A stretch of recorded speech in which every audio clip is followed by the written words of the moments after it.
In this video, I want to tell you about a different kind of diode called a Zener diode. So normal diodes,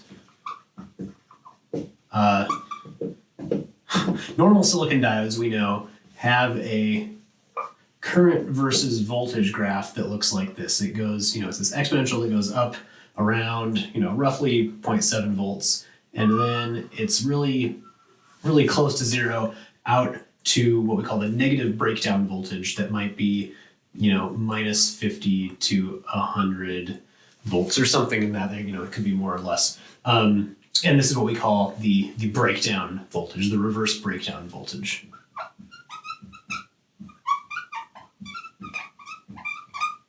For many diodes, you want to stay away from this region because at this high of voltage, even a small amount of current can result in a large power dissipation on your diode and can cause your diode to break very quickly. So often for normal diodes, this region is avoided. Zener diodes are diodes that are designed to be operated in this reverse breakdown region. And in particular, they are designed for this reverse breakdown to happen at a very predictable, repeatable voltage and something that generally is much closer to zero than minus 50 to 100 volts. So, so reverse breakdown at a specified voltage. And this specified voltage is associated with the Zener diode. So just like how you can buy a 1 kilo ohm resistor, you can buy a 5 volt Zener diode that undergoes this reverse breakdown when there is 5 volts across the diode in the reverse direction. And you can buy Zener diodes with values, all over the place, all kinds of different voltages. So the curve, basically looks the same as for the normal diode. It's just that this voltage is happening instead at, whatever it says on the box, minus 5 volts for a 5 volt Zener diode. And some Zener diodes have a very sharp line here. Some of them have what we would call a soft knee or a soft corner where it's a slower increase in current, but it's still happening roughly around 5 volts or whatever the specified voltage is. The symbol for Zener diodes is like a normal diode, except instead of a line, it has a little zigzaggy lightning bolt thing. I don't know. So that is to distinguish them from our regular diodes. Right, in the forward direction, so over here on the right side, if the Zener diode is made of silicon, which most of them are, it's still going to behave exactly the same. It's still going to behave just like a silicon diode in the forward direction, and it's going to turn on at about 0.7 volts. Okay, so this is what the behavior of a Zener diode actually looks like. We can use a simplified model similar to what we've used for silicon diodes to make circuit analysis with Zener diodes easier. So our Zener diode model, you could probably guess what this is going to look like. We're going to have, so if this is current and this is voltage, we're going to have zero current up to our 0.7 volts if this is a silicon diode again, and then it's going to go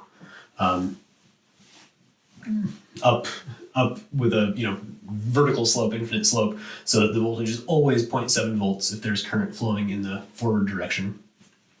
And in the reverse direction, this is also going to be a very sharp transition at whatever, we'll call it VZ, whatever the Zener voltage is. So in other words, our Zener diode can be in one of 3 states. That is in contrast to our regular diode, which can be only in one of 2 states. There's on and there's off, forward biased and reverse biased. For the Zener diode, we have our forward biased, that is what we would call on,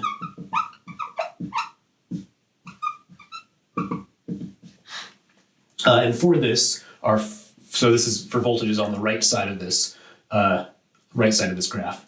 Our voltage is, and that is, this is the real graph, this is the model graph. So that is this portion of the curve right here. So for all of these points, the diode voltage is 0.7 volts, and the current is something greater than 0, right? We're above 0, somewhere up in that region. We can also be reverse biased, or excuse me, we can be off,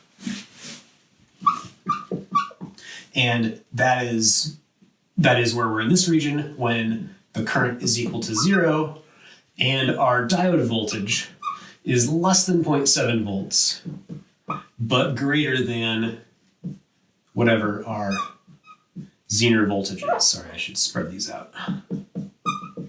So our diode voltage is between plus 0.7 and minus the Zener voltage. So that's somewhere in this region. And we can also be down here in the Zener region, or the reversed biased region.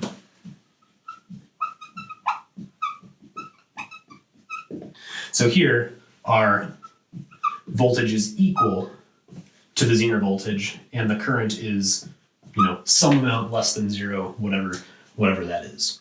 So to put this in like symbol form for our Zener diode symbol, forward biased here on the curve looks like what we would expect, or what we've seen for diodes normally. That is, this side is higher than this side, and the difference is 0.7 volts, and we have current flowing through that way.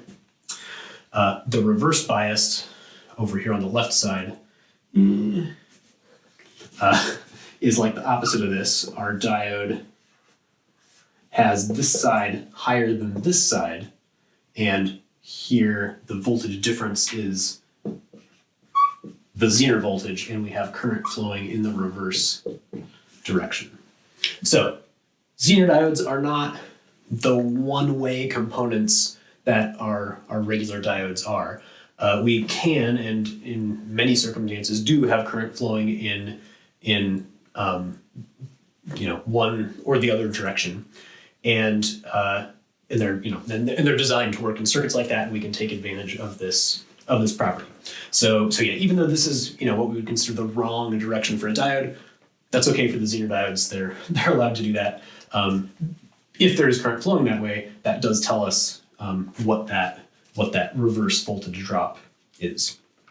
Okay, so if we're analyzing a circuit with a Zener diode, and we want to figure out which one of these three states it is in, forward biased, off, or reverse biased, we can use similar rules to what we do for regular diodes. We can say, okay, well, if the diode is off, what would that mean for the rest of the circuit, and is that consistent?